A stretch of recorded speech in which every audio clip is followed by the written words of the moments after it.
बढ़ेंगे आगे। नक्सलियों की केरला पाल एरिया कमेटी और मलांगिर एरिया कमेटी के लिए गोगुंडा की पहाड़ियां महफूज ठिकाना हुआ करती थी। महज 1.5 साल पहले तक नक्सली मूवमेंट इन इलाकों में आम बात थी। केरला पाल के बोदागुड़ा से बगड़ेगुड़ा के बीच 20 किलोमीटर का इलाका नक्सलियों के कब्जे में था। यहां तक पहुंच पाना किसी जंग लड़ने से कम नहीं था। नक्सल दहशत के चलते इलाके में लगने वाले साप्ताहिक बाजार भी बंद हो गया था, लेकिन अब हालात पूरी तरह से बदल गए हैं और 1 साल पहले सुकमा पुलिस और जिला प्रशासन के प्रयासों के चलते परिया गांव में नया सुरक्षा कैंप खोला गया है। कैंप खुलने के बाद से इलाके की तस्वीर बदल गई है। नक्सलियों की गतिविधियों में कमी ही नहीं बल्कि विकास कार्यों को गति भी मिली है। 4 दशक से नक्सलवाद का दंश झेल रहे सामसट्टी, परिया और बगड़ेगुड़ा के ग्रामीणों तक शासन की योजनाओं के साथ बुनियादी सुविधाएं मिलने लगे हैं। अडानी के आने से ये हुआ कि 4 राज्यों में अभी 2 साल हो गया गाड़ी लेके आ रहा हूँ। पहले साइकिल से घूमते रहे सर। सड़क नहीं हुआ करता था। सड़क हुआ था, ट्रैक्टर बैला गाड़ी रास्ता रहा, तब हम लोग साइकिल से आते रहे। अब क्या स्थिति है? अभी ठीक है स्थिति। गाड़ी पहुंच रही है जी। तो बाजार करने यहाँ पर हर हफ्ता आते हैं? जी आता हूँ सर। कैसा मार्केट है? मार्केट वही हल्का फुल्का है अभी सर, चल जाता है। तो पहले एक डर हुआ करता था इस इलाके में, तो हुआ करता रहा पहले भी थोड़ा बहुत, लेकिन अभी कुछ जरूर नहीं है। अभी आ रहे हैं हर हफ्ता 3 जन आते हैं। नक्सल इलाका है ये, पहले नक्सलियों का गढ़ हुआ करता था। अब कितना परिवर्तन आया कैंप खुलने के बाद? सर अभी यहाँ पे मतलब बाकी उतना नक्सलियों का प्रभाव तो नहीं है। बाकी बाजार भी लग रहा है, रोड भी बन गया है। 2-4 दुकानें मतलब 1 साल से करीबन आ रहे हैं। तो पहले कैसे करते थे? पहले तो बाइक वाइक आता था, ट्रैक्टर भी चलता था और इक्का दुक्का पिकअप में माल वगैरह हम लोग खरीदते थे, मोटर तो ले जाते थे। तो अब तो रोड का काम भी हो गया है। जी, रोड पुलियामन भी बन रहा। कितना फायदा हो रहा है? फायदा ठीक ठाक ही हो रहा है, अच्छा हो रहा है। बाजार लगा जब बाजार लग रहा है तो गाड़ी मन भी अभी तो सभी गाड़ी लमसम आ जा रहे हैं। मेला नार के साथ तो सबसे पहले खुशी की बात यह है सर, हम ये रोड इतना खराब था, सबसे पहले तो रोड बन गया है विकास की ओर से।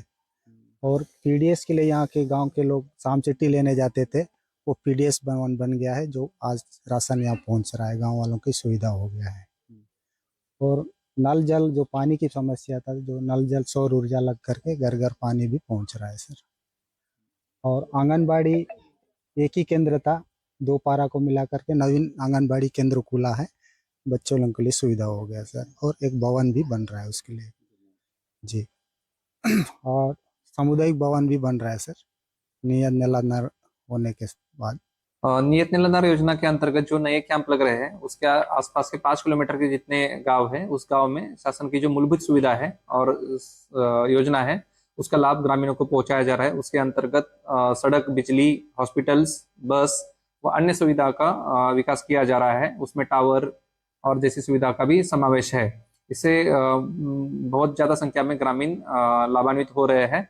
सुकमा जिले में पिछले साल से लगभग 2024 से 13 जो कैंप लगे हैं, उसके बदौलत लगभग 38 गांव नियत निलाधार योजना से लाभान्वित हो रहे हैं। शासन के निर्देशानुसार नियत निलाधार योजना अंतर्गत अभी वर्तमान में हमारे जो 40 जिले 5 किलोमीटर की परिधि के अंतर्गत आते हैं, वहाँ पर शासन जो मूलभूत योजनाएं हैं, जैसे आपका राशन हो गया, आपका पेंशन हो गया और मूलभूत सुविधाएं जैसे कि सड़क, बिजली, पानी, सभी चीज़ों पर फोकस करके इन सुविधाओं को प्रदान करने का प्रयास किया जा रहा है।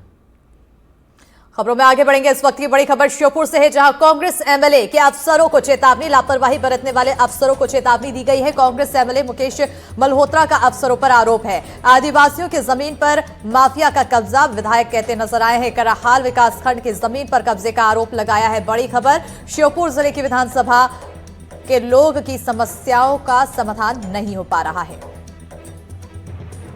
तो विजयपुर विधानसभा क्षेत्र के विभिन्न ज्वलंत मुद्दे हैं, आम जनता के मुद्दे हैं, श्योपुर क्षेत्र की जनता के मुद्दे भी है।